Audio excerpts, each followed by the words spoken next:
What if the person printing missing posters for you was the one who locked you in a basement? In Oak Ridge, Ohio, Arthur Pendleton was the perfect neighbor. He helped look for 24-year-old Clara Vance, cried on local TV, and begged for her safety. But while the police searched the state, the real monster was standing right next to them, smiling. And the only reason he got caught? A single mistake on his iPad. This is the chilling story of Clara Vance. Oak Ridge, Ohio was the kind of town where nobody locked their front doors. A perfect American suburb. Everyone knew everyone. Or at least, they thought they did.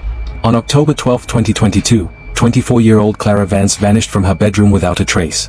Her bed was neatly made, her phone was on the nightstand, and the front door was locked from the inside. It was as if she had simply evaporated into thin air. The police were baffled. No signs of forced entry. No struggle. But the most terrifying part? The monster wasn't a traveling stranger. The monster was watching the police investigation from just a few feet away. Clara was a graphic designer who lived alone. Her closest neighbor was Arthur Pendleton, a 45-year-old high school history teacher. Arthur was the definition of a good citizen.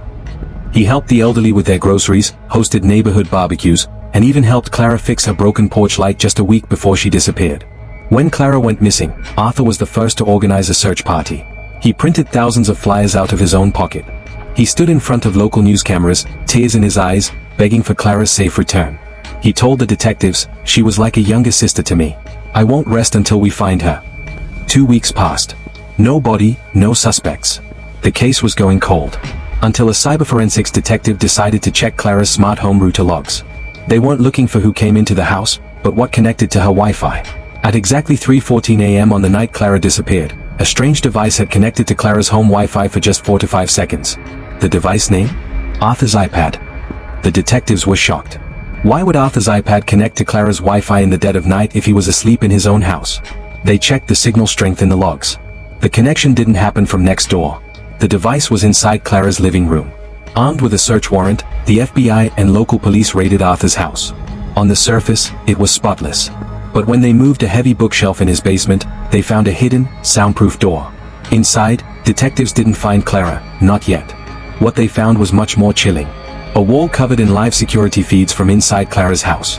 When Arthur had helped Clara fix her porch light a week prior, he had secretly installed tiny, hidden cameras in her smoke detectors and vents. He had been watching her every move. But where was Clara? Detectives found a GPS tracker history on Arthur's car leading to a state park 20 miles away. Police K-9 units rushed to the woods. Deep inside a hidden cabin property owned by Arthur's late grandfather, they found a locked hatch in the floor. Clara was alive. Arthur had drugged her and kept her trapped there, planning to keep her forever. Arthur thought he had committed the perfect crime, using his good guy persona as a shield. But his own smart home technology betrayed him. In 2024, Arthur Pendleton was sentenced to life in prison without the possibility of parole. Clara moved out of Ohio, finally safe, proving that sometimes, the most dangerous monster is the one who smiles at you over the garden fence.